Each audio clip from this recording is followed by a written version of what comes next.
Assalamualaikum students, I am your science teacher K5. How are you? I hope you will be fine at home. As you are all aware that we have studied up till now unit number 2, which is about microorganism, health and disease. We are going to have a review of that chapter. अब आप लोगों को ये तो पता है कि हमें बैलेंस डाइट लेनी चाहिए, इसमें वो सारे सब्सटेंसेस होने चाहिए, कार्बोहाइड्रेट्स होने चाहिए, विटामिन्स होने चाहिए, प्रोटीन्स होने चाहिए और ईच एंड एवरीथिंग्स जो हमारी बॉडी को नीडेड है वो उसमें मौजूद होने चाहिए। लेकिन बाज़ औक़ात ये फूड हमारी हेल्थ के लिए अच्छा नहीं होता क्योंकि उसके अंदर जर्म्स आ जाते हैं। उन जर्म्स को हम कहते हैं micro organisms. Micro organisms mean which could only be seen with the help of a microscope. ऐसी चीज़ें जिसको हम सिर्फ और सिर्फ माइक्रोस्कोप से देख सकें, आंखों से ना देख सकें, उसको हम कहते हैं माइक्रो ऑर्गेनिजम्स। माइक्रो ऑर्गेनिजम्स इतने छोटे होते हैं कि वो हमारी आंखों से नज़र नहीं आते, इसीलिए उनको देखने के लिए हम यूज़ करते हैं माइक्रोस्कोप। आगे बच्चों हमने पढ़ा था kinds of microorganisms. Kinds of microorganisms में वायरसेस होते हैं, बैक्टीरिया, फंजाई, प्रोटोजोआ। वायरसेस आपको पता है आजकल भी एक वायरस जो है वो आया हुआ है जिसके ज़रिए बहुत सारे लोग जो हैं वो बीमार हो रहे हैं। तो वायरस एक ऐसी चीज़ें होती हैं जो ना तो जिंदा होती हैं ना ही मुर्दा में हम उन्हें कंसिडर करते हैं, बल्कि वायरसेस जो हैं वो इन बिटवीन ही आते हैं क्योंकि क्रिस्टलाइन फॉर्म में भी चले जाते हैं। वायरसेस के ज़रिए बहुत सारी बीमारियां काज होती हैं जैसे influenza, measles, mumps, chicken pox. ये सारी बीमारियां वायरसेस के ज़रिए काज होती हैं। आगे है जी बैक्टीरिया। बैक्टीरिया जो है गुड भी होते हैं, बैड भी होते हैं। बैक्टीरिया के ज़रिए हम जो है वो योगर्ट, बटर, ब्रेड बहुत कुछ बनाते हैं। ये यूज़फुल बैक्टीरिया होते हैं। कुछ बैक्टीरिया हमारे इंटेस्टाइन में रहते हैं जो हमें खाना हजम करने में मदद देते हैं और इसके अलावा हार्मफुल बैक्टीरिया जो है वो डिजीज़ कॉज करते हैं, जैसे टीबी जो है वो बैक्टीरिया के जरिए होती है। बैक्टीरिया जो है वो 3 शेप्स में पाए जाते हैं। राउंड हो सकते हैं, सिलेंडर लाइक हो सकते हैं या स्पाइरल हो सकते हैं। फंजाई जो है ये भी हार्मफुल भी है और यूज़फुल भी है, जैसे डिकम्पोजर्स होते हैं फंजाई। अगर ये ना हो तो दुनिया में अंबार लग जाएंगे कचरे के। इसके अलावा मशरूम्स भी फंजाई ही की एक टाइप है जो हम खाते भी हैं और कुछ मशरूम्स जो हैं वो हार्मफुल होते हैं। प्रोटोजोन्स छोटे छोटे माइक्रो ऑर्गेनिजम्स होते हैं जिसके ज़रिए डायरिया और इस तरह की बीमारियाँ जो हैं वो काज होती हैं। Micro organisms and disease. Micro organisms जो हैं वो रिलेटेड हैं डिजीज़ से, ये तो आपको पता ही है बच्चों। माइक्रो ऑर्गेनिजम्स जो हैं वो डिजीज़ काज करते हैं, ये तो हमने ऊपर पढ़ा। वायरसेस, बैक्टीरिया, फंजाई, प्रोटोजोआ ये सब डिजीज़ काज करते हैं।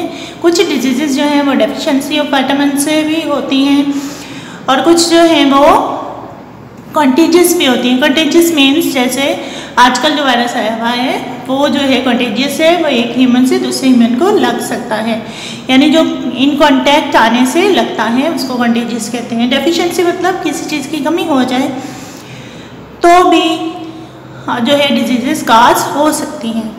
How micro organisms enter our body. Micro organism wind, water, food के ज़रिए फैल सकते हैं, यानी हवा के ज़रिए हम तक पहुंच सकते हैं। कोई चीज़ हम खाएं या पिए उसके अंदर भी हो सकते हैं, हमारी बॉडी के अंदर एंटर कर सकते हैं। और बाज़ औक़ात मच्छर हमें काट जाता है, उसके ज़रिए भी माइक्रो ऑर्गेनिजम्स हमारी बॉडी में एंटर कर जाते हैं। जैसे डेंगू बुखार जो है वो मच्छर के काटने से होता है। इसके अलावा मलेरिया जो है वो भी मच्छर के काटने से होता है। इसके अलावा बरोइंग घबाम्स होते हैं जो हमारी स्किन के अंदर बरो करके हमारी बॉडी में एंटर कर जाते हैं, जिसकी वजह से माइक्रो ऑर्गेनिजम्स हमारी बॉडी में एंटर कर जाते हैं। ठीक है, और इसके लिए क्या करना चाहिए। और इसके अलावा डायरेक्ट कांटेक्ट यानी कॉन्टेजियस भी कुछ होते हैं माइक्रो ऑर्गेनिजम्स, जो अगर आप किसी के पास, जैसे इन्फ्लुएंजा किसी को हुआ हो ज़ुकाम, अगर आप उसके पास काफ़ी देर बैठे हैं तो आपको भी वो ट्रांसफ़र हो सकता है। तो ऐसे माइक्रो ऑर्गेनिज्म जो है डायरेक्ट कांटेक्ट से भी हमारी बॉडी में ट्रांसफ़र होते हैं। जर्म्स इन फूड के अंदर मैंने आपको बताया आ सकते हैं जर्म्स, तो उसको हम फूड को हम जर्म फ्री करने के लिए उसकी कैनिंग करते हैं। कैनिंग प्रोसेस में एयर यानी जिसके अंदर जर्म्स मौजूद होते हैं वो उसके अंदर ख़त्म कर दी जाती है, जिसके ज़रिए से वो साफ़ हो जाता है। इसके अलावा स्टरलाइजिंग करते हैं, यानी फूड को गर्म करके और फिर ठंडा करके जो है उसको गर्म करने से, बॉयल करने से भी वो जो है वो फ्री ऑफ जर्म्स हो जाता है। इसके अलावा पेस्चराइजेशन मैंने आपको बताया था कि मिल्क को बॉयल करते हैं at 60 degree centigrade for some minutes, तो फॉर सम सेकेंड्स भी हो सकता है, तो वो जो है जर्म फ्री हो जाता है। इस तरह से हम फूड जो है उसमें जर्म्स जो है वो उसको ख़त्म कर।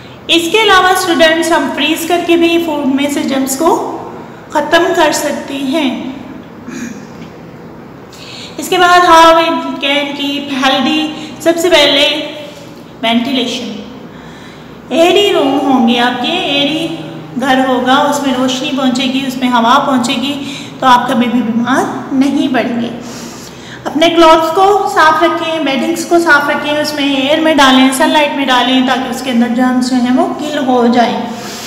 इसके बाद कोई भी फूड आप जो है खा रहे हैं या ले रहे हैं तो उसको कवर रखें। फूड को कवर करके रखेंगे तो जर्म्स एंटर नहीं करेंगे। स्नीजिंग या कफिंग करनी है तो आप जो है टिश्यू रखें, रुमाल रखें या क्रुक ऑफ योर एल्बो जो है बनाएं और उसके ज़रिए स्नीजिंग और कफिंग करें। आम जो है स्नीजिंग और कफिंग जो है वो नहीं करनी चाहिए एयर में, ठीक है जी। और इसके बाद पर्सनल हाइजीन का ख्याल रखना चाहिए। अगर कोई बीमार है तो उसके साथ अपनी चीज़ें शेयर नहीं करनी चाहिए। और हम बीमारियों से बच सकते हैं बाय गेटिंग वैक्सीनेटेड। हम वैक्सीन लगवाते हैं जिसके ज़रिए हम बीमारियों से बच जाते हैं। और अगर हम अपने घर को डिसइंफेक्ट करें, डिसइंफेक्टेंट मैंने आपको पहले भी बताया था, डिटॉल वगैरह आते हैं, उसके ज़रिए उसको डाल के पानी में तो अपने घरों को साफ़ करें तो भी हम जर्म फ्री रह सकते हैं।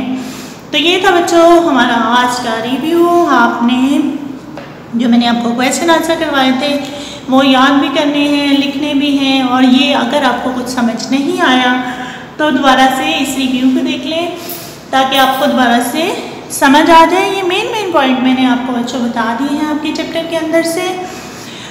हो सके तो इनको भी याद करें ताकि आपको अगर कोई शॉर्ट क्वेश्चन एक्स्ट्रा आ जाता है विद इन द चैप्टर तो आप उसका आंसर देने के काबिल हो। और बच्चों स्टे होम, स्टे सेफ, अल्लाह हाफिज़।